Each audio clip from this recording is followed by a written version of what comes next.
gratifying as all this splendid Soviet work has been, there were from the first serious doubts and reservations among the faction of Western demindologists. With admirably scientific prudence, these men pointed out that demindology had been very active in Russia right up to the revolution. What we were witnessing could be simply a cultural lag rather than an authentic revival, a phase in the withering away of the demind.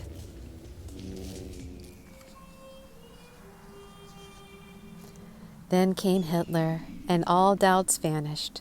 While the Soviet society had turned to demindology in a moment of wisdom as to a rock foundation upon which to build, the National Socialists early proclaimed that the foundation of the new order, the means of building, and the goal were all one and the same thing: demindology. There could be no question of folk survivals in the Germany of modern science, Baja architecture, and Alfred Crump.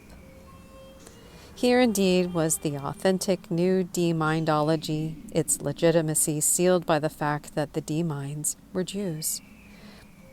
The very people who, in the golden age of demindology, were found always from Russia to New England on the sides of deminds. Almost simultaneously with the brilliant achievements of German scholarship, millions outside of Germany were discovering a demindology of their own and discovering the chief demind to be Adolf Hitler. Again, the circumstance had the authentic ring of the classical age. Demindology hadn't given such a promise of a large-scale political action since the 30-Year War.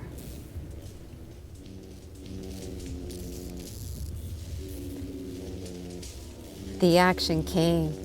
When it was over, Hitler lay dead in the ruins of Berlin, and there came that moment of universal relief and happiness that always follows success in a practical demindology.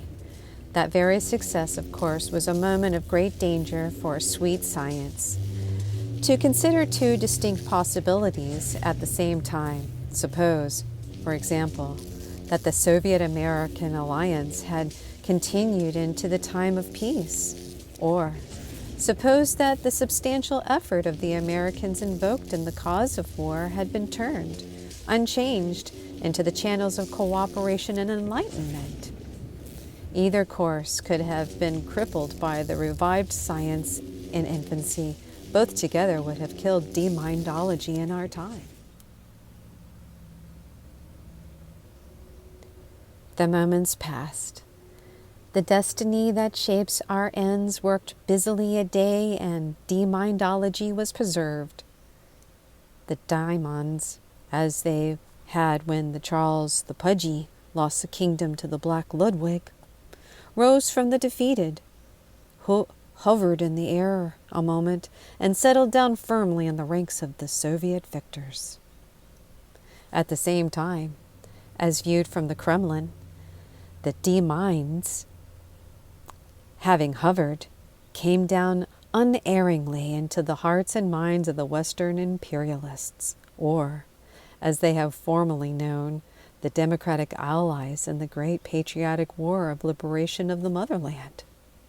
Thus, unless you happen to be a Pandit Nehru, and there aren't many of him, the world was satisfyingly full of deminds once more, and has remained so to this day.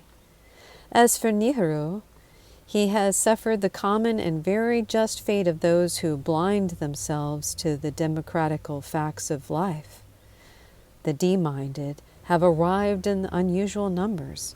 Viewed from the East, Nehru is clearly an imperialist lackey, not to say today, while from our viewpoint and our own point of view, the man is obviously a fellow traveling dupe of the commies. Things have rarely been better.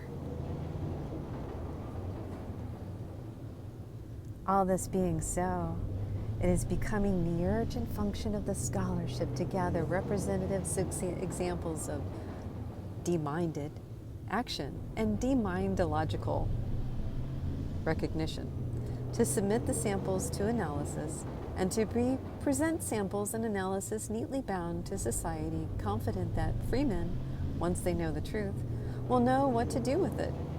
To these noble aims, and to good King James, this present demindology, only a beginning, is dedicated.